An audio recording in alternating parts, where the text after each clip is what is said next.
আসসালামু আলাইকুম প্রিয় ফুটবল ফ্যান্স। লিওনেল মেসির ইন্টার মায়ামি কাঙ্ক্ষিত একটা ট্রফি জয় করলো। লিওনেল মেসি তার বর্ণাঢ্য ক্যারিয়ারে আরও একটা শিরোপার স্বাদ পেলেন। তবে একই সঙ্গে এই জিনিসটা ভুলে যাবেন না যে এটা শুধুমাত্র ইস্টার্ন কনফারেন্সের ট্রফি। পরবর্তী ম্যাচটাতে অন্য কনফারেন্সে চ্যাম্পিয়ন দলটার বিপক্ষে খেলে MLS কাপ, সবচেয়ে প্রেস্টিজিয়াস কাপটা কিন্তু লিওনেল মেসির জন্য অপেক্ষা করছে। এই ফাইনালের পরেও কিন্তু সিজনের একেবারে শেষ প্রান্তে এসে আরও একটা ফাইনাল আছে। তবে সেটাকে একপাশে সরিয়ে রেখে ইন্টার মায়ামি যে ব্র্যান্ডের ফুটবল খেলেছে সেখানে লিওনেল মেসি তার সতীর্থদের কাছ থেকে এ ম্যাচে অন্তত যে সাপোর্টটা পেয়েছেন সেটার কথা আলাদা করে বলতে হবে। নিজে একটা অ্যাসিস্ট করেছেন, যে অ্যাসিস্টটার মাধ্যমে রেকর্ড ব্রেকিং অ্যাসিস্টে নিজের নাম লেখালেন। যদিও আপনি যদি অপটে অ্যাসিস্টের কথা চিন্তা করেন, আগে থেকে রেকর্ডটা আমার জানার মতে লিওনেল মেসির ছিল। তবে সকল রকমের সংশয় ওই একটা অ্যাসিস্টে কেটে যাবে। দাদিও আইয়েন্দে লাইমলাইটটা একেবারে নিজের করে নিয়েছেন এ ম্যাচে। একেবারে স্পষ্টত icon of the match, man of the match performance Tadeo Allende দিয়েছেন। হ্যাটট্রিক করেছেন, দুর্দান্ত একটা হ্যাটট্রিক করলেন এই আর্জেন্টাইন।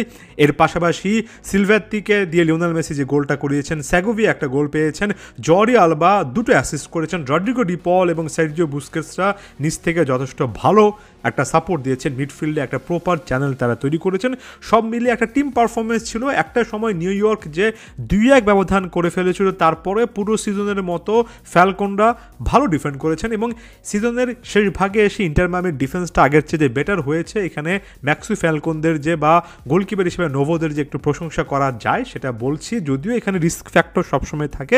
তবে আপাতকালীন এ ট্রফির জন্য এ পারফরমেন্সের নিরিখে ইন্টার মায়ামির এই ডিফেন্সের ওই যে বললাম আপাত দৃষ্টিতে প্রশংসা করাই যায়।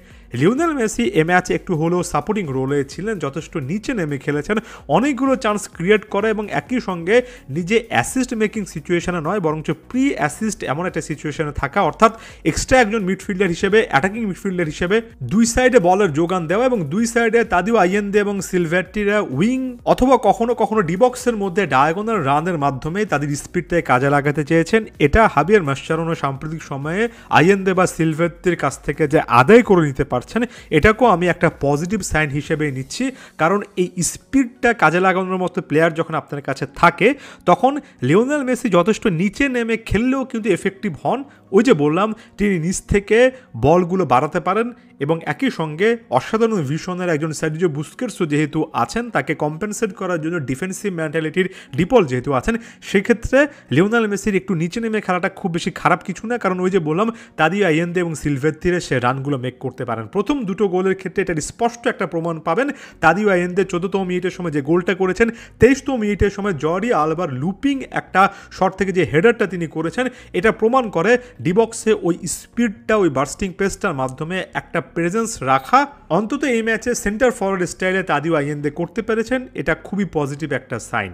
একটা সময় স্কোর লাইনটা যখন 2-1 হয়েছিল তখন লিও মেসি ওই যে রেকর্ড ব্রেকিং অ্যাসিস্টটা করলেন। এতগুলো প্লেয়ারের মাঝখান থেকে সিলভার্তিকে ঠিকই খুঁজে পেলেন এবং সেখানে পুরো সিজনে ইন্টার মায়ামির জন্য সেকেন্ড গিয়ার হিসেবে আসা সিলভার্তি ফিনিশ করে আসলেন। এ সিজনের শেষ ভাগে এসে সিলভার্তি যে পারফরমেন্সটা দিয়েছেন ইয়াংস্টার প্লেয়ার হিসেবে, লিও মেসির সাথে যে বন্ডিংটা বা যে কানেকশনটা তৈরি করেছেন সেটার প্রশংসা অবশ্যই করতে হবে।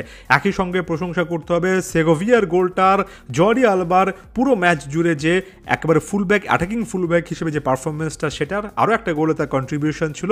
ওই যে বললাম, টিম পারফরমেন্সে একটা প্রমাণ এখানে পেয়েছি। তাদিও আইয়েন্দে এই ম্যাচে অন্তত হিরো নিঃসন্দেহে বলা যায় এবং লুইস সুয়ারেজের অনুপস্থিতিতে আইয়েন্দের ডিবক্সে রানগুলো, এই স্পিডটাকে কাজে লাগানো আসলে ইন্টার মায়ামির জন্য অনেক ভালো রেজাল্ট এনেছে।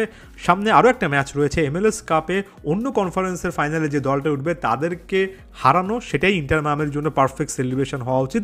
এখানে এসে একটা ব্রেক নিতে হবে, এই ট্রফিটাকে একপাশে সরিয়ে রেখে আরও বড় যে ট্রফিটা আছে সামনে, সবচেয়ে লুক্রেটিভ যে ট্রফিটা আছে সেটার দিকে তাকাতে হবে। তবে ইন্টার মায়ামি সংক্রান্ত আলোচনার কেন্দ্রবিন্দুতে অবশ্যই লিওনেল মেসি ছিলেন, আছেন, থাকবেন, এখনও তিনি আছেন। আরও একটা ট্রফি জয়ে লিওনেল মেসির হাস্যোজ্জ্বল এই চেহারাটা দেখাটাই আমাদের জন্য অনেক আনন্দের ব্যাপার। এই ইন্টার মায়ামির খেলা দেখার জন্য সবচেয়ে পজিটিভ জিনিস বা খেলা দেখার পরে সবচেয়ে পজিটিভ ব্যাপারটা এটা, লিওনেল মেসিকে এতটাই আনন্দ করতে দেখা। কারণ আমরা যতটুকু বা বলা উচিত যত বেশি এগুলো দেখতে পারবো তত বেশি আমাদের জন্য ভালো। বিশ্বকাপ আসতে আসতে লিওনেল মেসি ক্লাব ক্যারিয়ারে এমন একটা সন্তুষ্টির জায়গা থেকে যদি সিজনটা শেষ করেন, সব দিক থেকে লিও মেসি ফ্যানদের জন্য, আর্জেন্টিন ফ্যানদের জন্য ভালো। ইন্টার মায়ামির এই ট্রফিটার জন্য তাই অবশ্যই সাধুবাদ থাকলো। সামনে আরও একটা ট্রফি আছে ওয়ান্স এগেন, সেটার কথা মনে করে দিয়ে এখানে শেষ করলাম। ধন্যবাদ সবাইকে।